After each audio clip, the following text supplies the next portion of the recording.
안녕하세요, 볼링사대입니다. 오늘 준비한 컨텐츠는 과연 PAP 지공은 무엇이며 PAP 지공을 꼭 해야만 한다, 아니다 라는 내용에 대해서 조금 설명을 드리고 싶습니다. PAP라는 것은 무엇이냐?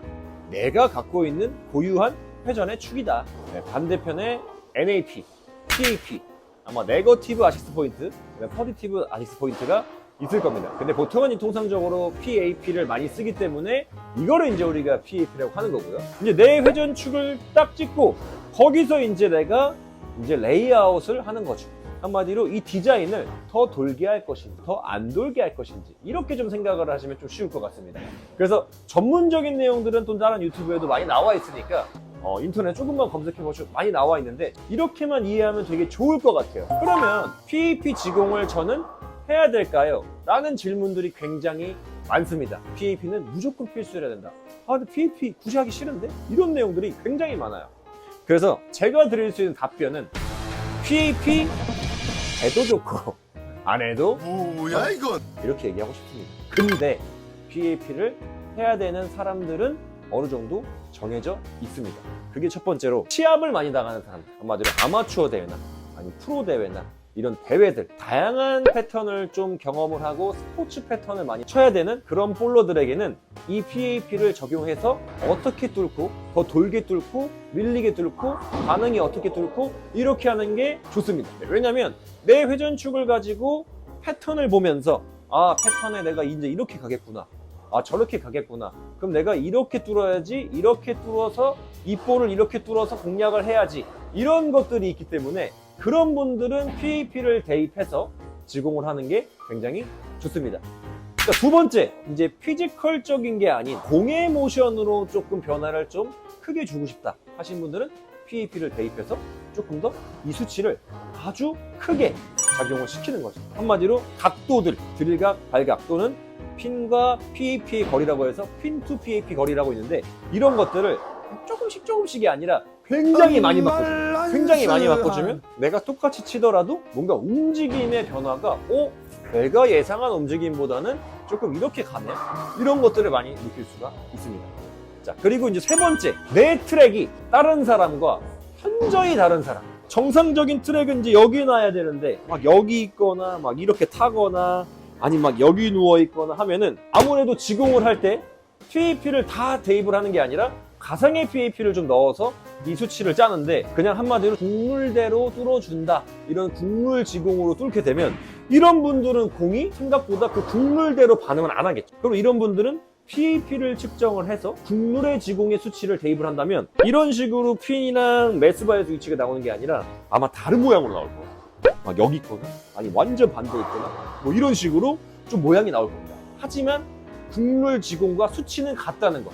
왜냐? PAP가 다르기 때문에. 그래서 이제 결국에는 이 세 가지에 부합하는 사람들은 PAP 지공을 해주면 좋다. 한마디로 PAP 지공이라는 게 있는 게 아니라 PAP를 대입을 해서 레이아웃을 해라.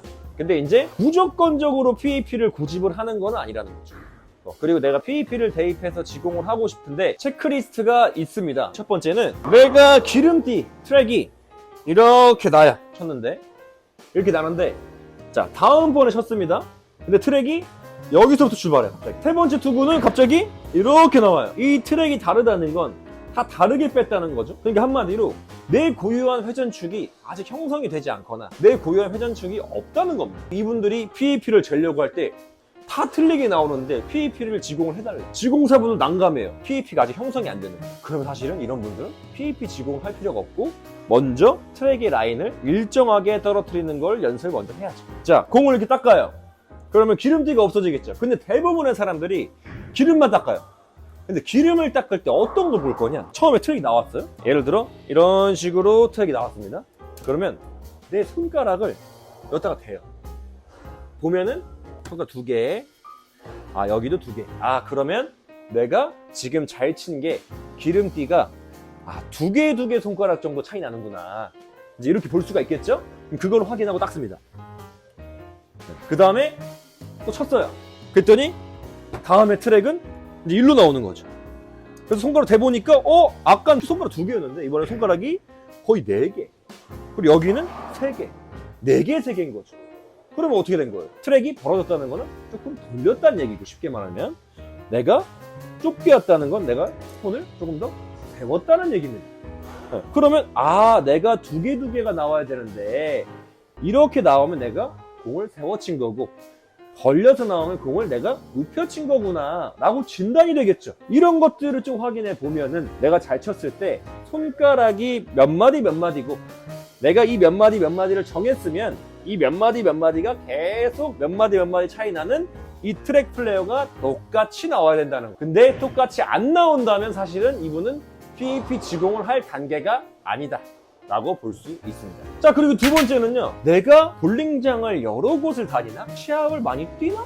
패턴을 다양하게 치나? 이런 사람이라면 PAP를 하는 건데, 그게 아니고 나는 여기 볼링장에서 맨날 똑같은 시간, 그리고 난 이 볼링장에서 그냥 편안하게 하우스 패턴 치고 그냥 이런 대로 치고 싶어 하시는 분들은 굳이 PAP를 할 필요가 없습니다. 왜냐면 어차피 해당 하우스 패턴은 어렵지도 않을 뿐더러 조금 쉽게 만들어 놨기 때문에 PAP가 그렇게 크게 작용을 하든 작용을 많이 안 하든 점수가 나올 땐 나오고 안 나올 때도 조금 방어가 되고 구력만 있다면, 그래서 결국에는 PAP가 굳이 할 필요가 없다는 거죠. 한마디로 PAP의 도움을 조금 덜 받을 수 있다, 이런 느낌 이거죠. 그리고 세 번째, 나는 그냥 이 레이아웃이 좋아요, 볼만 바꿔서 그냥 이 레이아웃만 치고 싶어, 그렇게 하는 사람은 사실은 PAP를 대입하면 또 이 모양이 또 바뀌게 됩니다. 그럼 바뀌게 된다면 내가 또 갑자기 바뀌니까 좀 공이 이상한 것 같고, 좀 공의 움직임이 이것 때문에 좀 이렇게 되는 것 같은데, 이런 생각을 좀 하게 되죠. 그러니까 이런 분들은 사실은 그렇게 생각을 할 바에 그냥 난 이지공이 좋아서 다른 볼 살 때 이지공 뚫고, 다른 볼 살 때 또 이지공 뚫고 하면은 공 성능대로 라인업이 구성이 되니까 사실은 PAP 지공할 필요가 없는 거죠. 이렇게 이제 좀 체크를 해보시면 좋을 것 같습니다. 그래서 정리를 하자면 PAP 지공을 굳이 할 필요는 없는데, PAP 지공을 하게 되면 한마디로 고유한 회전축이고, 그 회전축이 내 거의 고유한 기준이 되면서 그 기준선에서 더 돌게 할까요? 더 밀리게 할까요? 더 랭스를 길게 할까요?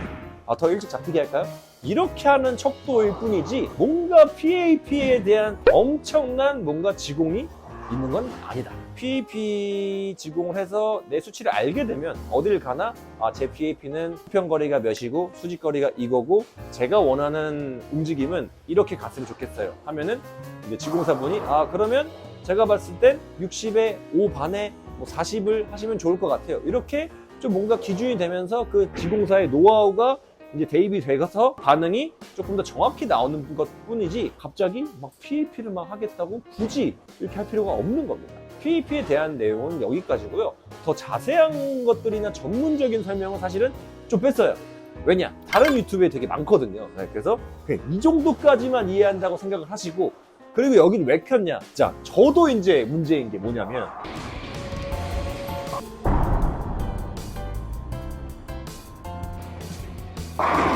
이 라인을 가지고 똑같이 제품으로 거리를 보시면 거의